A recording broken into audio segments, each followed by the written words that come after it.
বিশেষ করে ঈদে নৌপথে যারা চলাচল করেন সেই নৌপথের সাথে রিলেটেড রাস্তাতেও যারা চলাচল করেন সবাইকে মিলে এখানে সবাই আছেন, মালিক পক্ষ আছেন, শ্রমিক পক্ষ আছেন, সরকারি পক্ষ আছেন এবং যারা ইমপ্লিমেন্ট করবেন আদেশ তারাও আছেন।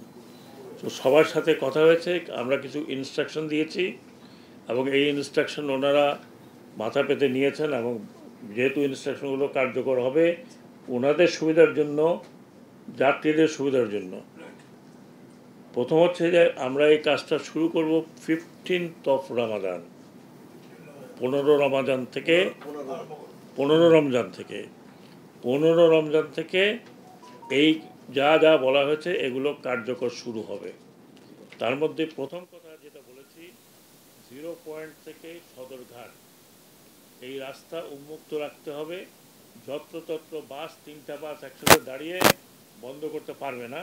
পারলে আমি রিকোয়েস্ট করেছি পুলিশকে যে ওনারা তিন জায়গায় ওনাদের ক্রেন নিয়ে দাঁড়িয়ে থাকবেন, দরকার হলে বাস ক্রেন শুধু উঠিয়ে নিয়ে যাবেন, hacker crane what ever it is. আমি বাস মালিক সমিতির এখানে লোকজন আছেন তাদেরকে রিকোয়েস্ট করব যে রেখা দিয়ে, হ্যাঁ আরে আপনারা এক একটা বলেন না, আমি ওইটা একটা দুইটা বাস নিয়ে গেলে আমার মনে হয় আমাদের দেশের খুব ক্ষতি হবে বলে মনে হয় না। এই রাস্তায় যে গোলাপ শাহ বাজার থেকে শুরু হয় সদরঘাট পর্যন্ত একটা এমন বিশৃঙ্খল অবস্থা হয় যে কেউ 3টার সময় রওনা হলে লঞ্চ ধরতে পারে না 7টার সময়।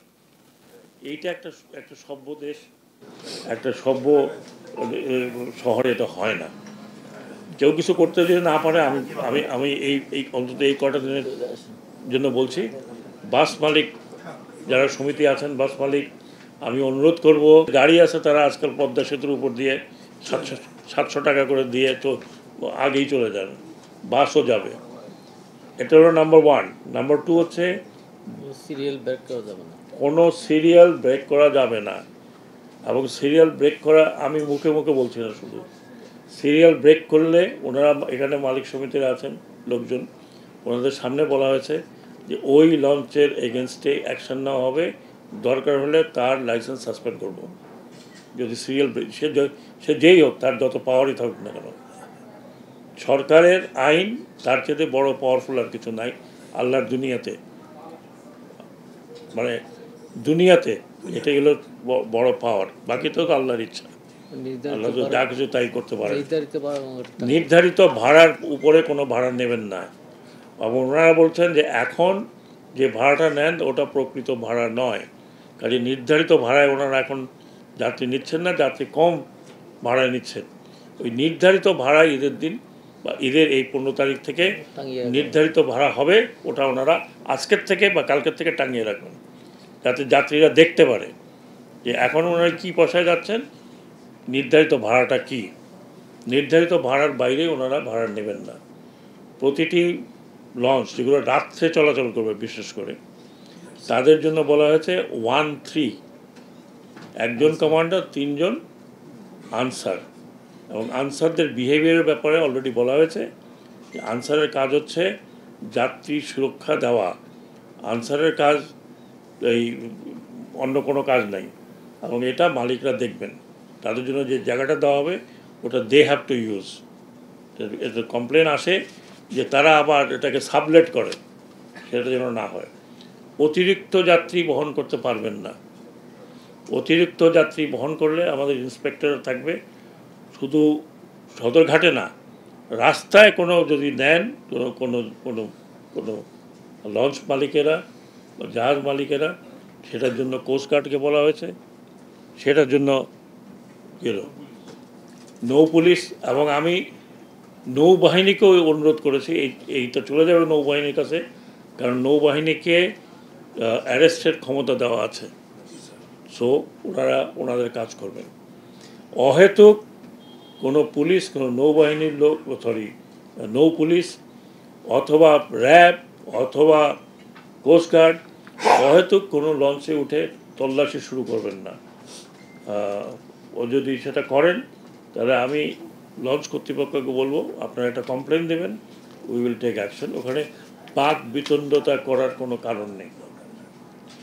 আর ঘাটগুলোতে ঘাটগুলোতে স্বচ্ছন্দে যাত্রীরা যাতায়াত করতে পারে সেই জন্য ঘাট যেহেতুকে ইজারা দেওয়া হয়েছে তাদেরকে বলা হয়েছে, এবং ইজারাদারকে বলা হয়েছে তিনি যে লোকজনকে আবার ফার্দার দিয়েছেন মালপত্র নেওয়ার জন্য, বা যেটাকে আমরা বলি সাধারণত পোর্টার বা কুলি, তাদের ইউনিফর্ম থাকতে হবে, তাদের নেম প্লেট থাকতে হবে। যদি না থাকে সেই ইজারাদারের বিরুদ্ধে অ্যাকশন নেওয়া হবে। মোটা দাগে এইগুলো ছিল আমাদের বক্তব্য। স্পিড বোট চলবে না, বাল্ক হেড রাতে চলবে না, এবং একটা লঞ্চ আরেকটা লঞ্চের সাথে রেস করবে না। ফিটনেস থাকতে হবে। ফিটনেস ইন্সপেকশন এখন থেকেই এই কালকের থেকে শুরু হবে। যারা যারা ঈদে চালাতে চাচ্ছেন, এখনও অনেকে ডকইয়ার্ডে ঠিকঠাক করছেন, তারা যেন ফিটনেস সার্টিফিকেটটা নিয়ে নেন। অন্যথায় তারা কিন্তু যদি তাদেরকে রাস্তায় ধরে নিয়ে যাওয়া হয় সেটার জন্য কর্তৃপক্ষ বা সরকার দায়ী থাকবে না। আমরা যতদূর সম্ভব যাত্রী সকলের নিরাপত্তা চেষ্টা করছি। আমি লঞ্চ মালিকদের অনুরোধ করেছি তারা যাতে নির্ধারিত স্পিডে চলাচল করেন। নির্ধারিত স্পিডে তাড়াতাড়ি করে যাওয়ার দরকার নেই। দিনের বেলা যে সমস্ত কাছাকাছি জায়গাগুলো আছে, শর্ট রুট, যেটা দিনের বেলা যারা চালাবেন তারা অলরেডি অ্যাপ্লিকেশন করতে হবে। ইভেন এমনকি আমি দেখি যে বরিশালেও যায়, আবার দিনে দিনে চলে আসে, রাত্রে আবার একটা ট্রিপ নিয়ে যায়। তাদেরকে পার্টিকুলারলি পারমিশন নিতে হবে ফ্রম BIWTA, তাদেরকেও সিরিয়াল মেনটেন করতে হবে। মোটা দাগে স্পিড বোট চলবে না রাত্রেবেলা কোনোভাবেই। এটা কে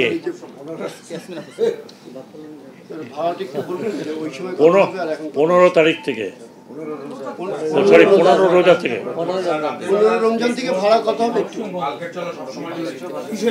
বাল্কহেড স্পিড বোট রাতের বেলা সবসময় নিষিদ্ধ, এখন তো চলবেই না। ভাড়ার কথা যদি না শুনে থাকেন তাহলে আরেকজনের কাছ থেকে শুনে নিন।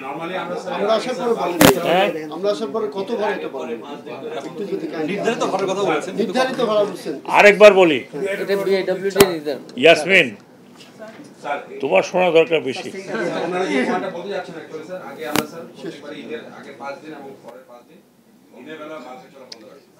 whatever you do it আমি ইন জেনারেল বললাম। হ্যাঁ, কবে থেকে 5 দিন পরে আর 10 দিন করার অসুবিধা নাই। ভাড়ার কথা বলা হয়েছে, এখন ওনারা কম রেটে যাত্রী নিচ্ছেন, যেহেতু যাত্রী হচ্ছে না, যাত্রী স্বল্পতার কারণে বিভিন্ন রুটে বিভিন্ন ভাড়া নেয়।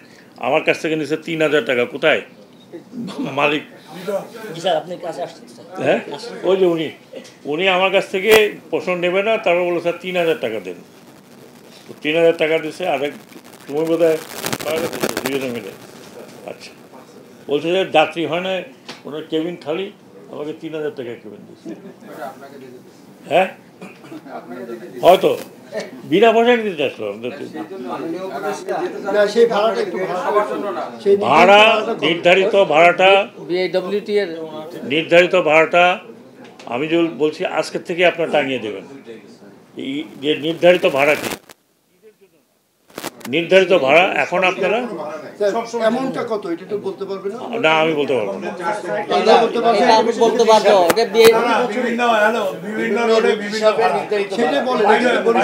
এক মিনিট জাস্ট এ মিনিট ভাই, 1 মিনিট। এখানে ভাড়া নির্ধারণের জায়গা না, ভাড়া নির্ধারণের জায়গা হচ্ছে BIWTA। উনি যখন মিটিংটা করবেন তখন আপনারা যাবেন, তাহলে তো আপনারা জানেন। নতুন কোনো কিছু না। একটা বিষয়, প্রতি বছরই কিন্তু আগেও দেখেছিলাম যে নির্ধারিত ভাড়ার বেশি নেওয়া যাবে না, সবগুলো মিটিং এরকম হয়। কিন্তু দিন শেষে ঈদের যখন চাপ পড়ে যায়, অতিরিক্ত ভাড়া, অতিরিক্ত যাত্রী, এগুলো আপনি বোধহয় আমার কথা শোনেন নাই ভাই। তারপরে আর কথা আমি এবার কি হবে জানি না। বলা হয়েছে শুধু ফাইন না, সেই লঞ্চের রুট পারমিট বাতিল করা হবে। মাননীয় উপদেষ্টা, একটা বিষয় আপনি একটা সিদ্ধান্ত নিয়েছেন এখানে যে ওই সদর জিরো পয়েন্ট থেকে সদরঘাট পর্যন্ত কোনো বাস যাতে রাস্তায় দাঁড়িয়ে থাকে না, মানে ভুল করছেন। ভুল করছেন, রাস্তা বন্ধ করে ফেলে ভাই। বন্ধ করে ফেলে। হ্যাঁ সেটাই, কিন্তু দেখা যাচ্ছে যে এই রাস্তাটায় দোকান এটা মেট্রোপলিটন পুলিশ এবং সেখানে কি বলে জানেন তো, সে দোকানদাররা বললেন যে আমরা তো পুলিশের পয়সা দিয়ে এখানে বসে, ওই যে পুলিশ আপনার পেছনে। এইটা ঠিক না করতে পারলে আপনি শোনেন আপনার এই শোনেন শোনেন আপনি যে আমাকে কথা বললেন, পুলিশকে আমি এখন রিকোয়েস্ট করতে পারি।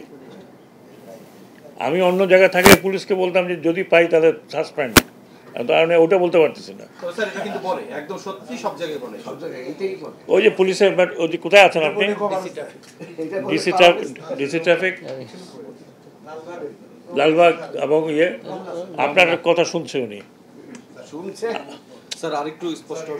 ভাই শোনেন, একটা কথা শোনেন, সব কিছু সলিউশন তো আমার কাছে নাই। নির্দেশ তো দেওয়া হয়ে গেছে, আর কি নির্দেশ দেবো? আর পরিষ্কার হওয়া লাগবে না। সবসময় যে ভাড়াটা হয় এই ঈদের যে আপনি বলছেন নির্ধারিত ভাড়া, তার চেয়ে বাড়বে না ওই ভাড়াটাই থাকবে স্যার, এটা একটু হ্যাঁ ওটা শিওর, ওটা স্যার শিওর করে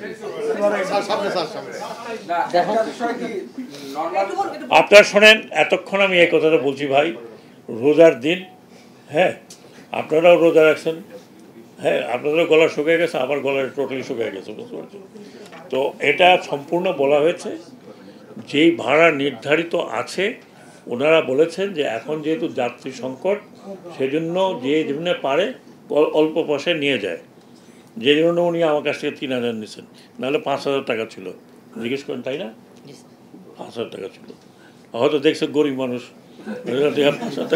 আপনি আপনার অবস্থান থেকে কোনো তদারকি করবেন কিনা? কারণ মালিকদের অতীতের যে প্রস্তুতি দেখি, আমার শোনেন, সত্য কথা বলে শোনেন এইখানে তিনজন অত্যন্ত গুরুত্বপূর্ণ মানুষ এখানে বসা আছে।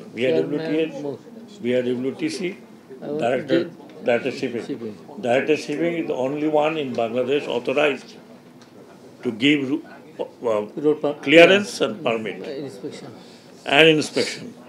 তো কাজেই 3জন লোক এখানে বসা আছে, একদম তারা গুরুত্বপূর্ণ। তারপরে চতুর্থ উনি আছেন, আপনারা আছেন।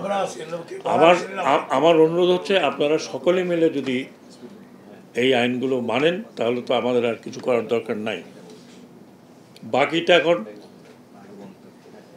এটা একটু মনে রাখতে হবে যে জনগণের দুর্দশা যেন না হয়। আমি নিজে বলেছি যে আমি এইখানে আটকায় ছিলাম 1.5 ঘন্টা, পুলিশ দিয়ে কোনো রকম ক্লিয়ার করে আমি লঞ্চে উঠছি, আধা ঘন্টা লঞ্চ দাঁড়াইছিল। তার পরের দিন আরেকজন উপদেষ্টা যাচ্ছিলেন, তিনি 1.5 ঘন্টা দেরি হচ্ছে ওনার, উনি সময় মতো তো বেরোলেন, পারেন নাই, যেহেতু জগন্নাথ বিশ্ববিদ্যালয় ওখানে কী যেন একটা হচ্ছিলো, সমস্ত রাস্তা বন্ধ, আপনারা জানেন, আপনারা রিপোর্ট করছেন কিনা আমি জানি না। লঞ্চের লোকজন বসে থাকে, এটা তো কেউ দেরি করে যেতে চায় না। কিন্তু রোজার সময় আমার নিজের অভিজ্ঞতা যে বাসার থেকে 1টার সময় বাইরেও সময় মতো পৌঁছে যায় না, এইরকম সমস্যা। তো আশা করি এবার অনেক কিছু বলেছি এবং আমি আপনাদেরকে অ্যাসুরেন্স দিতে পারি, আই উইল মাইসেলফ গো। আমি নিজে দেখব। আপনারা এতদিন নিশ্চয়ই আমাকে চিনেছেন যে আমি যদি বলি আমি যাব, তার মানে আমি যাব, সদরঘাটে যাব, আমি নিজেই যাব ইনশাল্লাহ। দোয়া করেন যে হাঁটাচলা করতে পারি। যে কথাগুলো আসছিল ভাড়া নৈরাজ্য, যাত্রী নৈরাজ্য, সবগুলো কত এই পদধারীরা ছিলেন, তারপরে সেগুলো হয়েছে। প্রশ্নটা হচ্ছে যে সেই জায়গা থেকে আপনি যেটা বলছেন শেষ পর্যন্ত সেটা থাকার জন্য কতটুকু হবে, মানে বাস্তবায়ন হবে? আমি তো অত্যন্ত আশাবাদী, নাহলে আমি এতক্ষণ এই রোজার মধ্যে এতক্ষণ কেন কথা বলবো? আমার কি কথা বলার শখ আছে, কিন্তু এত শখ তো নাই। এবং আমি যখন বলছি যে আমি আই উইল গো মাইসেলফ, যদি প্রয়োজন হয় তাহলে I will take a train. সারা বাংলাদেশের ডিসি এসপি এখন সব এখানে আছে, জুমে সব অনলাইনে আছে। ভাই হর্ষবর্ধন যখন বঙ্গ জয় করছিল কী হয়েছিল তো আমি জানি না, আমি আমার কথা বলতে পারবো।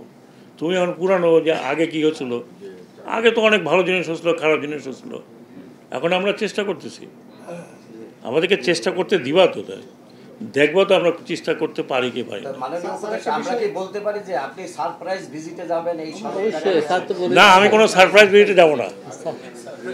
কিসের সারপ্রাইজ? আমি বেরোলে সারপ্রাইজ থাকে নাকি? দাদা একা একা যাবেন, একা যাবেন, কেউ কেউ না জানে। হ্যাঁ, আমি একা গেলেও কি সারপ্রাইজ থাকে? আমি ওদিন আমার কচুক্ষেত বাজারে গেছি একাই, ও একজনে দেখছে, তারপর সব বাজার অ্যালার্ট হয়ে গেছে। দিন কি করা যাবে? স্যার একটা বিষয় আপনি নিরাপত্তার বিষয়ে বললেন যে একজন পুলিশ এবং 3 জন আনসার থাকবে। না না, একজন কমান্ডার, একজন কমান্ডার তো। কমান্ডার, একজন কমান্ডার। বর্তমানে যে পরিস্থিতি বিভিন্ন জায়গায় চলছে, রাতে আমরা দেখেছি যে নদীতেও ডাকাতির মতো ঘটনা ঘটেছে, এটা নিরাপত্তার জন্য যথেষ্ট কিনা? লঞ্চে তো অনেক যাত্রী থাকে। তাই আপনি আমাকে জিজ্ঞেস করতেছেন? আচ্ছা, আপনি কি অবশ্যই বলুন স্যার। আপনি 2 টিয়ার, এটাকে আমরা বলি 2 টিয়ার 3 টিয়ার নিরাপত্তা। প্রথম হচ্ছে আমার যাত্রীর নিরাপত্তা, আবার লঞ্চের মধ্যে ওখানে যদি কেউ গণ্ডগোল করে সেটার জন্য ওই আনসার নদী ঝাঁপাবে না। নদী পথে অলরেডি বলা হয়েছে ক্রিটিক্যাল জায়গাগুলো, এন্টায়ার নদী পথে তো আর আমরা পুলিশ দাঁড় করে তো হয় না, দেয়ার আর ক্রিটিক্যাল প্লেসেস। সেই ক্রিটিক্যাল জায়গাগুলোকে বলা হয়েছে, সেখানে কোস্টগার্ড এবং নৌ পুলিশ প্রয়োজনে আমি রিকোয়েস্ট করেছি নেভি ওই ক্রিটিক্যাল জায়গাগুলোতে, বিশেষ করে রাতের বেলায় ওখানে যেন এরা থাকে, ইভেন দিনের বেলাও যদি থাকে। হ্যাঁ, সো ওর আনসারের কাজ না, বা আনসার ক্যাপেবল না যে নদীতে ঝাঁপায়া ওরা ধরবে। কথা বুঝতে পারছেন? এবং আমি এটাও বলেছি প্রয়োজনে আত্মরক্ষার জন্য যা করতে হয় তাই করবে পুলিশ, কোস্টগার্ড অ্যান্ড নেভি যা করবে। আশা করি করার দরকার নাই। আশা করি যারা এসব কুকর্ম করার চিন্তা ভাবনা করছেন, একটু চিন্তা ভাবনা করে করবেন। ওকে, অনেক ধন্যবাদ। বাকি আপনারাও দেখবেন, আপনাদেরও কাজ তো দেখা।